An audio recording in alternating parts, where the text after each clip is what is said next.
बरायबाय लोगोफोर नोंथांमोन बयखौबो आंनि नैबे मोनसे गोदान भिडिअआव आङो दायो दंफैयो जोंनि बर' बाप्टिस्ट कनभेनसननि गासै 112थि बोसोरारि जथुमा बे जथुमायावनो आङो बाहागो लाफैदों। दिनै जोंहा 31 जानुवारि सुनिबार सम नैबे बेलासे समनि आङो नुथायखौ नोंथांमोननो दिन्थिलांगोन लोगोफोर आरो आङो बेखौ नोंथांमोननियाव निमाहा बिनांगोन मानो होनना बुङोब्ला आङो जोंनि जि गासै 112थि बोसोरारि जथुमानि आङो गिर्जानि नुथायफोरखौ नोंथांमोननो दिन्थिनो हायासै प्रग्रामफोरखौ मानो होनना बुङोब्ला आङो आंनि लकेल चार्चआवनो बे सभाया जानायलाय माने गोबां बिजिनि थाखाय आङो गिर्जा चार्च समनि टाइमखौ गिर्जा समनि टाइमखौ प्रग्रामफोरखौ आङो नोंथांमोननो दिन्थिनो हायासै लोगोफोर आङो बिनि थाखाय निमाहा बिबाय मानो होनना बुङोब्ला गोबां बिजि जानानै दङ जिहेथु बिनि थाखाय आङो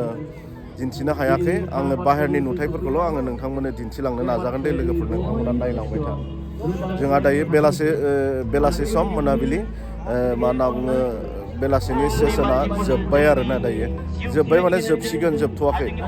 लास्ट फिनिशिं बेनिफ्राय आरो बाहेरनि नुथायखौनो आङो नोंथांमोननो दिन्थिनोसै आरोना लोगोफोर दे अब्ला लोगोफोर नायलांनो जोंनि गासै 112थि बोसोरारि जथुमानि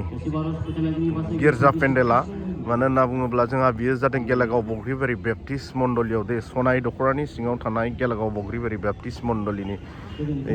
मण्डलिनि गेवलां फोथाराव जादों आरोना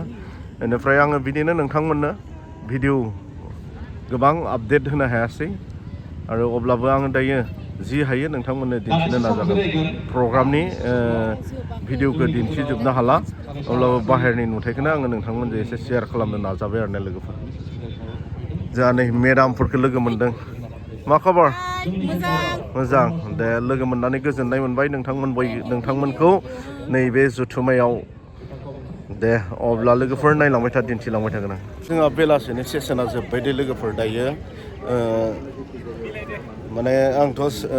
प्रग्रामनि भिडिअ खालामनो हायासै लोगोफोर गिर्जा जनो सुबिदा आरो खाबु मोनासै गोबां बिजिनि थाखाय दायो आङो नोंथांमोननो बाहेरनि नुथायखौनो दिन्थिनोसै ने लोगोफोर दायो जोंहा चार्चआ जोब्बाय चार्चनिफ्राय जोंहा मानसिफ्रा ओंखारबाय आरो ने बाहेराव ओमफ्राय दायो बेयाव बेसेबां होंगो दोंगो जायो आं एसे नोंथांमोननो दिन्थिनो नाजानोसै दे लोगोफोर बेसेबां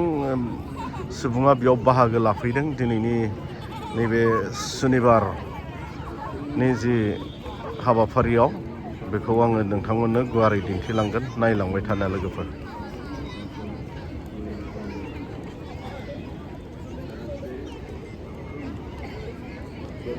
नै बिथिंथ' खोलाहा नोंथांमोना मिथिखाबाय रेस्टुरेन्ट दङ गला दङ बेनिफ्राय आरो नै बिथिं बिबिसिनि स्टाफ दङ बिबिसिनि अफिस दङ गोबां डिपार्टमेन्ट अफिसफोर दङ नै बिथिं बेनिफ्राय आरो जोंहा नै बिथिं लामानि सोनाबहा रेस्टुरेन्ट थाबाय बेनिफ्राय दायो बेलासिनि गिर्जा जोब्बाय आरो ना लोगोफोर नै बेयाव बेलासिनि गिर्जा जोबनानै गिर्जानिफ्राय ओंखारबाय मानसिफ्रा चार्चनिफ्राय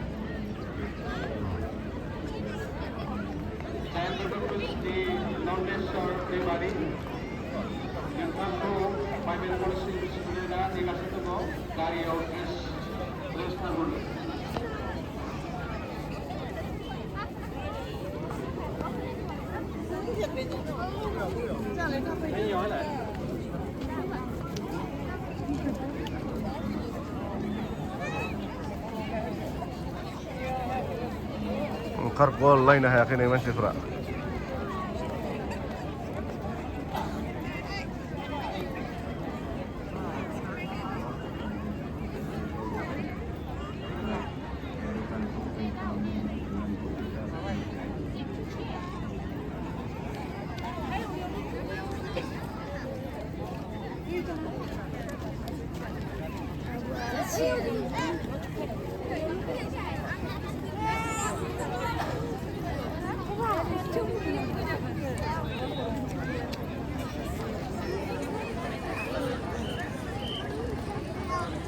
ना दे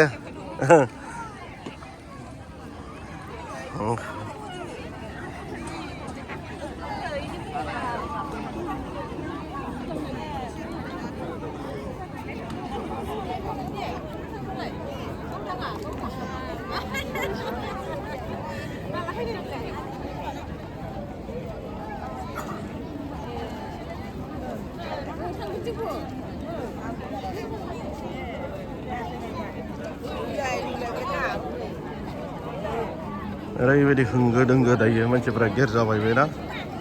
दखानफोरथिं भिर जासिगोन आरो दायो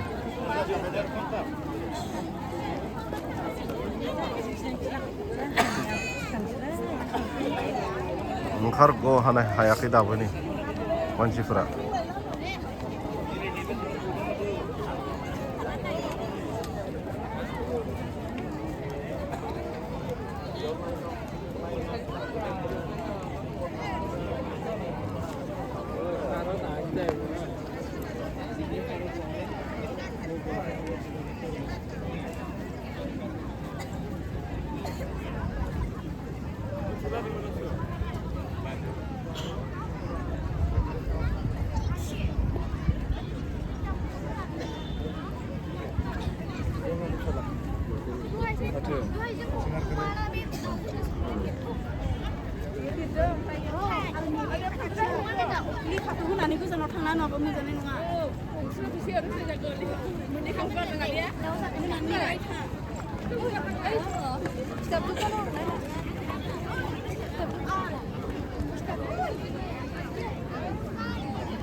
लोगोफोर नुबाय दा मानसिनि नुथायखौ माबायदि आरो बेनिफ्राय आरो बांसिन गोबां जागोन आरोना गाबोन आरो जायफ्रा दिनैनि बे हाबाफारियाव बाहागो लाफैनो हायाखै आरो नोंथांमोना गाबोन सानसे दंबावो जोंनि बे प्रग्रामा गाबोननि समाव नोंथांमोना फैनानै बाहागो लाफैनो नाजादो आरो गेदेर इसोरनि आशीर्बादखौ नोंथांमोना लानो नाजादो आरोना लोगोफोर आरो मानो होनना बुङोब्ला जोङो बे हाबाफारिखौ बा प्रग्रामखौ जोङो बोसोरसेनि उनावसो मोननो हासिगोन दे लोगोफोर जोङो बे बोसोरसेनि गेजेराव जोङो गोबां दुखु दाहा जेंना जेंसिजों मोगा मोगि जानो गोनां जागोन आरो बेनिखायनो नैबे 2026 मायथाइनि जि बर' बाप्टिस्ट कनभेन्सननि एनुवेल जथुमा बेयाव फैनानै नोंथांमोना रंजानाय लाफैदो रंजानायजों लोगोसे इसोरनि गेदेर आशीर्बादखौबो लादो आरोना लोगोफोर आङो बेखौनो खावलायबाय नोंथांमोनखौ जोंहा गाबोन सानसे आरो हाबाफारिया दंबावो बे गाबोननि हाबाफारियाव दिनै जायफोरा फैयाखै नोंथांमोना फैनानै बाहागो लाफैनो नाजादो आरोना लोगोफोर बे अब्ला लोगोफोर नायलांबाय था आङो मानसिनि नुथायखौ नोंथांमोननो गुवारै दिन्थिलांगोन दायो जोंहा नै बिथिं आङो बुंखाबाय दहायनो जोंहा नै बिथिं बिबिसिनि माखासे अफिसफोर दङ आरो गासै डिपार्टमेन्टनि अफिसफोरानो नै बिथिं दङ बेनिफ्राय नै बिथिं जाहैबाय गला आरो रेस्टुरेन्ट नै बिथिं बेनिफ्राय आरो जोंहा ओरै खोलाहा थाबाय साहा गलानि उनथिंजाय गाव मण्डलिनि दख'राफोरनि थाग्रा पेन्डेल नुबाय दा मानसिफोरखौ लोगोफोर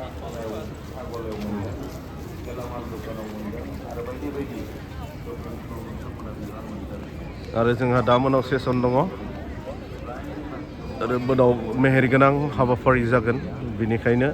आरो गाबोननि सानावबो बिदिनो मेहेरगोनां हाबाफारिफोरा जागोन जोंहा इसोरखौ खुलुमनाय सिबिनाय बाख्नायनाय बेनिखायनो नोंथांमोना इसोरनि आशीर्बादखौ लानो दा बावगार आरोना बे 2026 मायथाइयाव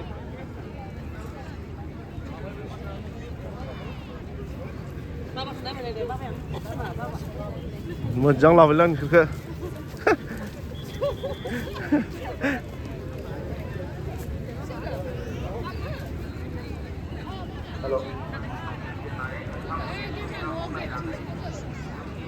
शप पेस्ट्री शप आरो गिर्जानि सानजाथिं रमानुस रेस्टुरेन्ट लेखि टी स्टल सुक्राम टी स्टल मेलेगुसाना मिक्सार पपकर्न केन्डी कफि मैगं थाइगं आरो गुबुन रोखोमै नांगौ जानाय बेसादफोर मोननो हागोन नोंथांमोना अननानै बेफोर गलाफोराव थांनानै भिजिट खालामोब्ला जों जोबोर आरो गाबोननि सानाव जायगा जाहालायनाय नङा बे जायगाया नै नायदो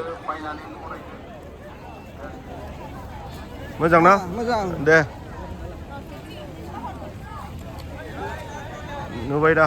मानसिनि होंगो दोंगोखौ नोंथांमोना आरो दा दान्दिसे उनाव ओरैबायदि सुबुंफ्रा बेयाव बाहागो लाफैगोन आरो नैबे रेस्टुरेन्टआवबो नै आङो बेसेबांखिनिखौनो आपडेट होबाय लोगोफोर नोंथांमोननो आंनि इउटुबनि गेजेरजों आरो नोंथांमोना आरो बिदिनो गोदान भिडिअ नायनो थाखाय आंनि चेनेलखौ साबस्क्राइब खालामनानै लाबानो जाबाय आरो फेसबुक पेजआवबो नोंथांमोना मोननो हागोन बिदिनो गोदान भिडिअ दे अब्ला लोगोफोर आङो दिनैनि भिडिअखौ आङो बेसेबांखिनियावनो दोननोसै मानो होनना बुङोब्ला भिडिअआ गोबाव जाबाय आरो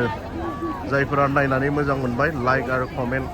खालामनो दाबावगार लोगोफोर आरो शेयार खालामनो दाबावगार जाहाथे नोंथांमोना गोदान गोदान भिडिअ नुनो हायो आरो बिदिनो आङो नोंथांमोननो भिडिअ होबाय थानो हायो हेफाजाब खालामबानो जाबाय दे अब्ला लोगोफोर आङो बेसांखिनियावनो दिनैनि बे भिडिअखौ दोनथ'नाय जाबाय बाय बाय टाटा नेक्स्ट भिडिअआव थाबैनो लोगो मोनगोन एसेनोसै